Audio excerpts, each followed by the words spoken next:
looked carefully at the many treatments that were provided, particularly for dealing people with anxiety, I saw a lot of parallels about what I was learning and always known about God and how God seeks to engage with us. It's funny how that happens, isn't it? That people in a secular sphere discover what we already know in a spiritual sphere. And it's the truth of God. It's the truth of God. No matter what society, no matter how they might seek to deny it or even dismiss it, or the truth of God stands up and shines through, as we were singing.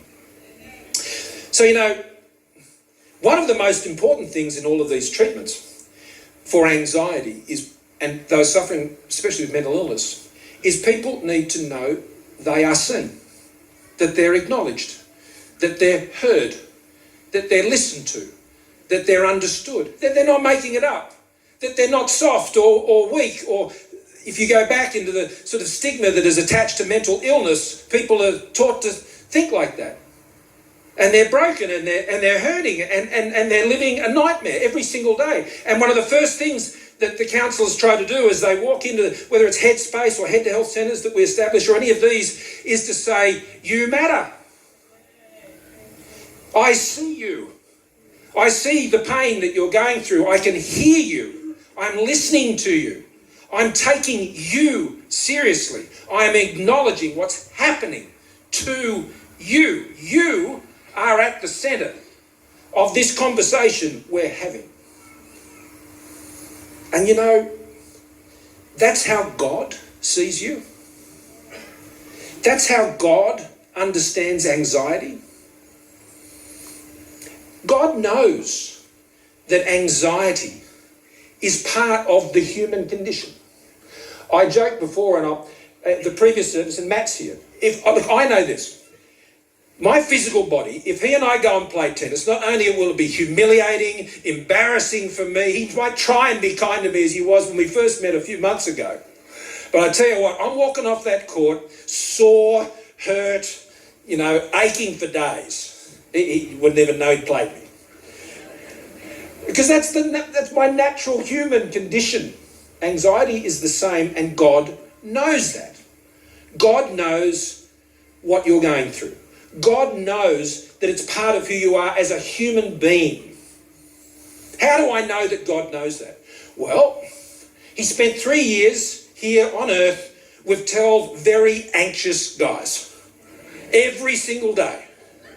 They're anxious. I don't know if you've seen The Chosen. I have watched it, really enjoyed it. I'd encourage you to do it because it focuses a lot on the disciples and their humanity. And I know it's a creative interpretation of it, but it's a great watch because it shows their fallibility, their vulnerability, and how they were wrestling with all of this stuff going on. Jesus was there with them every day, understanding their anxieties. What does this mean? They'd leave their families behind. They had stuff going on with their mothers-in-law. They had all sorts of stuff going on, and Jesus was there walking with them every day, saying things to them that was just blowing their minds. I can imagine their anxiety. God was there with Abraham when he told his wife, I'm just taking Isaac up the hill.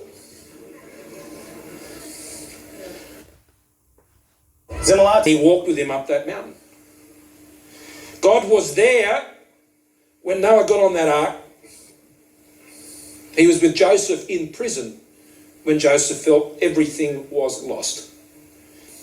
He was with Moses in the desert. He was with Joshua at the walls of Jericho.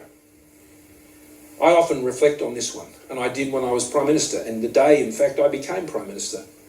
And I reflected on, and I've been reading how Joshua went and walked the walls of Jericho the night before, and just going, man. Soldier of the Lord turns up as we read. He calmed his anxieties, as he did to me on that day. Vince will recall what I talked about this story of Joshua at the wall of Jericho. I joked that Joshua Frydenberg thought I was talking about him. A dear friend, great guy. He was with Gideon when his army reduced to